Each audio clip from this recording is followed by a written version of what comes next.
akhlak-akhlak yang adiluhung yang dimiliki oleh para ulama-ulama dan pemimpin-pemimpin Nusantara hari ini, itulah seperti Gus Fuad contohnya.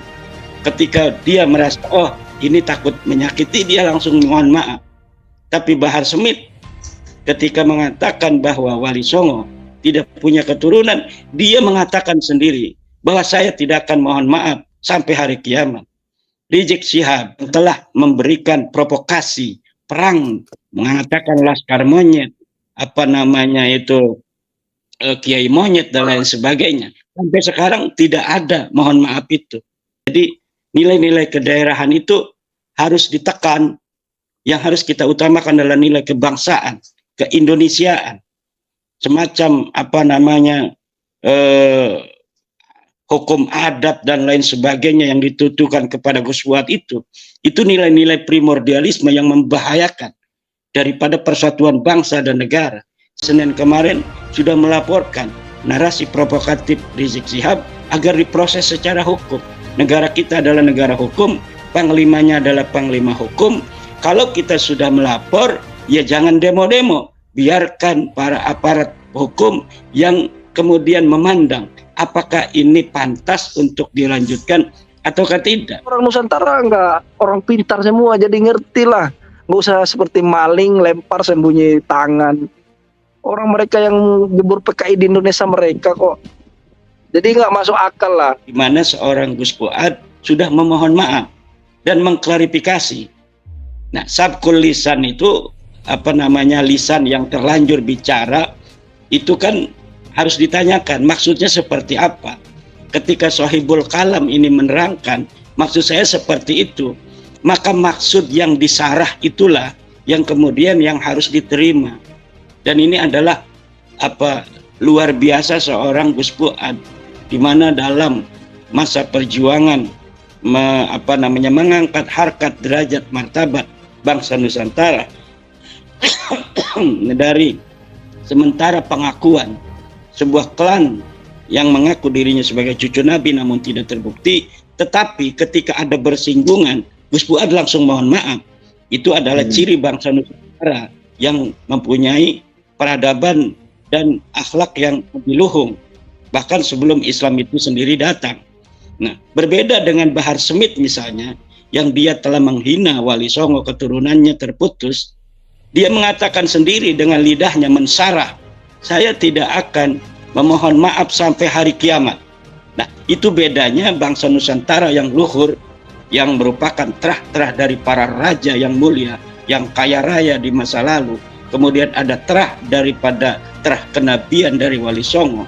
Sehingga dua kekuatan suci ini menjadi akhlak-akhlak yang adiluhung yang dimiliki oleh para ulama-ulama dan pemimpin-pemimpin Nusantara hari ini. Itulah seperti Gus Fuad contohnya. Ketika dia merasa, oh ini takut menyakiti, dia langsung mohon maaf.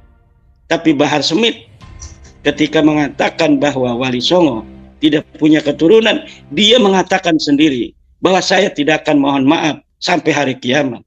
Rizik Syihab telah memberikan provokasi perang, mengatakan laskar monyet, Kiai monyet dan lain sebagainya. Sampai sekarang tidak ada mohon maaf itu.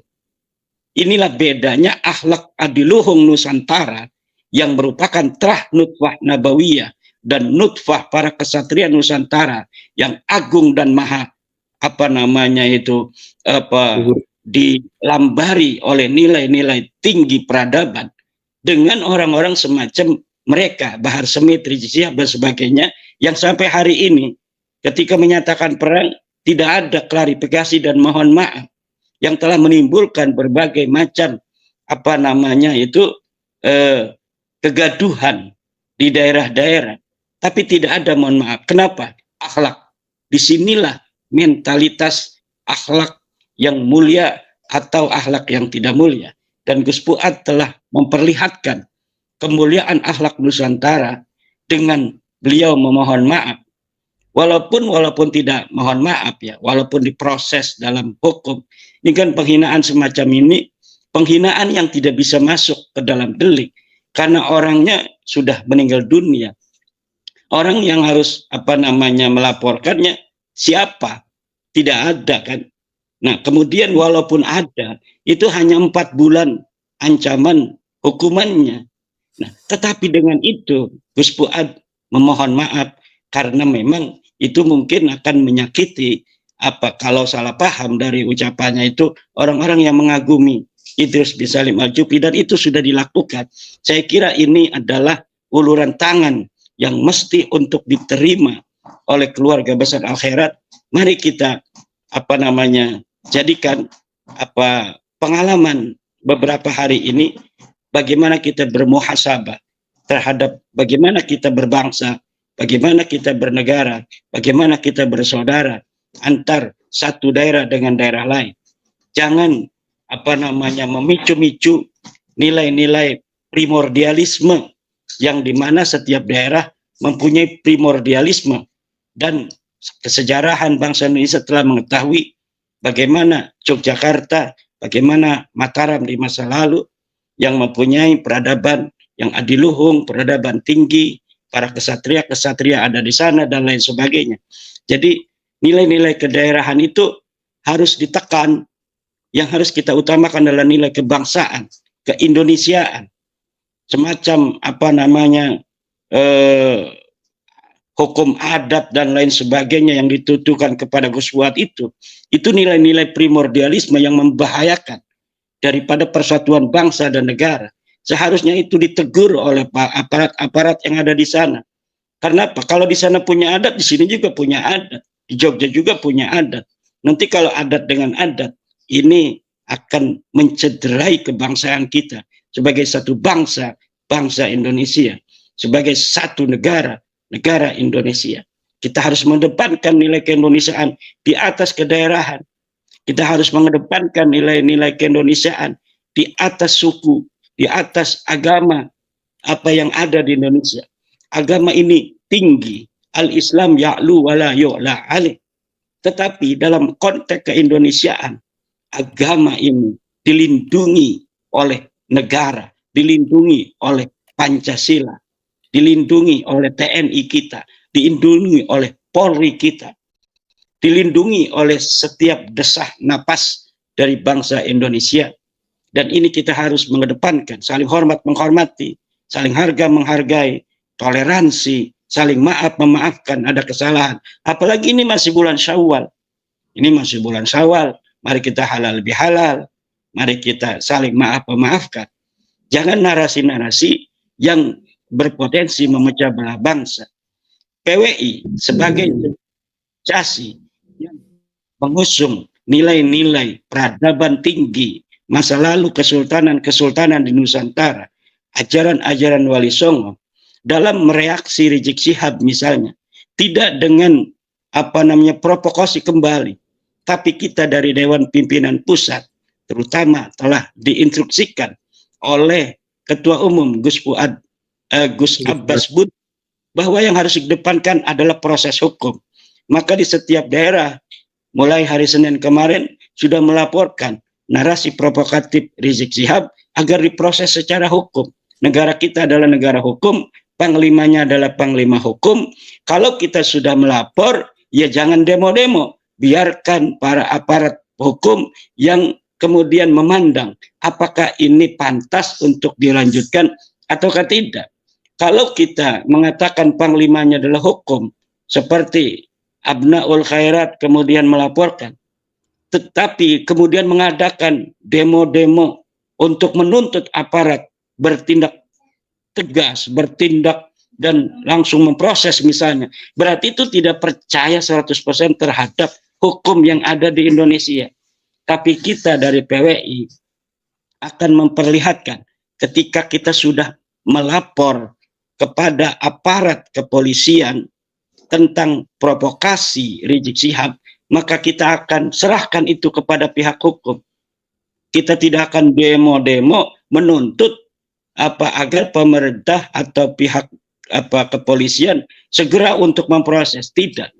Kita serahkan kepada aparat hukum bagaimana, apakah provokasi yang kemarin dinarasikan oleh Rizik Syihab itu sudah layak untuk dimasukkan ke dalam pengadilan ataukah tidak, dan itu kita serahkan kepada polisi.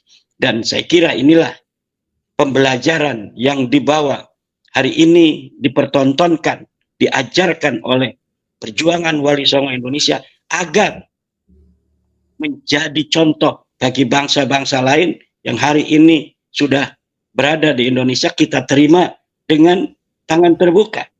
Jadi ini sepertinya harus menjadi suri tauladan. Nah, kemudian mengenai isu PKI yang kemarin digemborkan, bahkan ada yang berusaha mendemo, saya kira Gus Fuad tidak terlalu mempermasalahkan itu.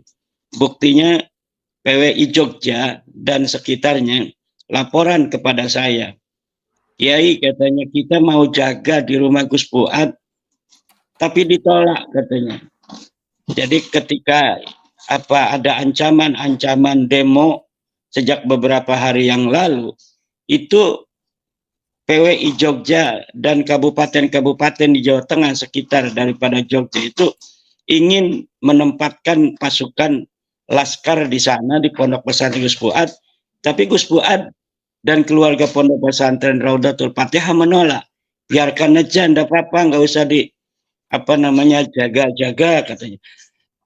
Akhirnya marah itu para laskar-laskar, kemudian kepada saya mengadu, apa itu maksudnya Gus Fuad katanya, menolak-nolak kami untuk PAM di pesantrennya Gus Fuad. Nah, kemudian Gus Fuad katakan bahwa memang itu tugasnya polisi, katanya sudah ada negara kita negara hukum, ya tentu yang akan menjaga keamanan adalah pihak polisi.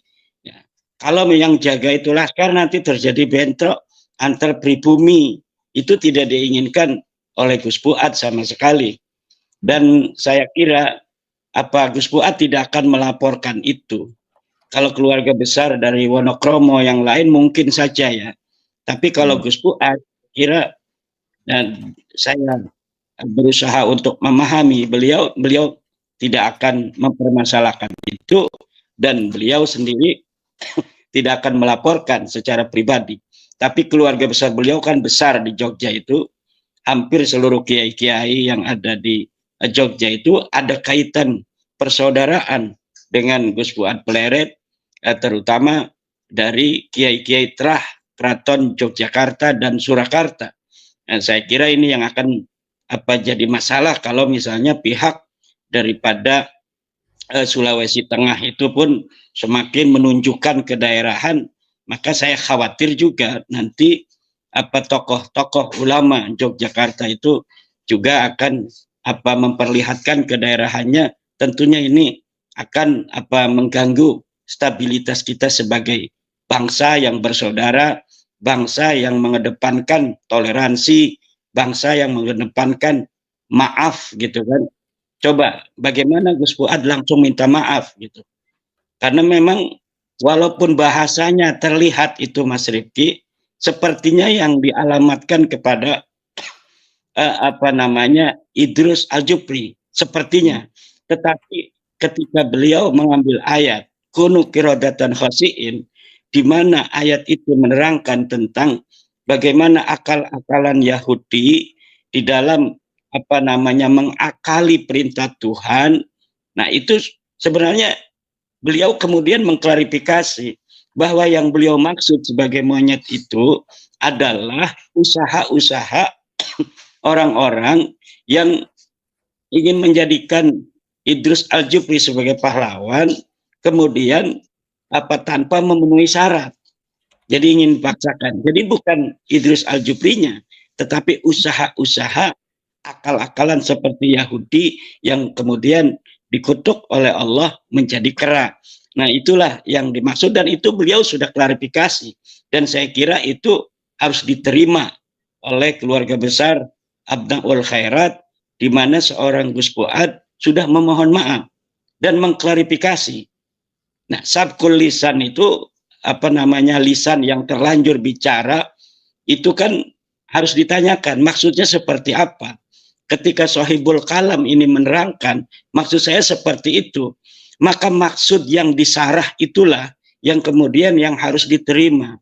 Dan ini adalah luar biasa seorang Gus Fuad. Aidit, Fahri Barabba, Ahmad Barabba, Musa Al-Munawwar itu semua kan PKI semua. Terus yang mau dituduh PKI itu siapa gitu loh? Hah? Apa seperti maling lempar batu sembunyi tangan, begitu maksudnya? Yuk kita ini juga orang Nusantara, enggak orang pintar semua, jadi ngerti lah. Nggak usah seperti maling lempar sembunyi tangan. Orang mereka yang jebur PKI di Indonesia mereka kok. Jadi nggak masuk akal lah.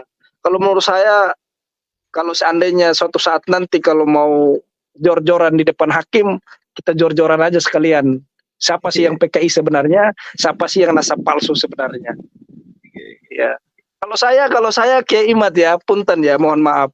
Kalau saya sih kalau mereka mau lapor atau mau bertemu di depan hakim, saya setuju aja. Nanti kita sama-sama bawa bukti di depan hakim, siapa yang menghina ulama-ulama pahlawan seperti Kiai Hashim, yang menghina Gus Dur. Kita ambil semua bukti-bukti, kita bawa juga di depan hakim, kita saling tuntut.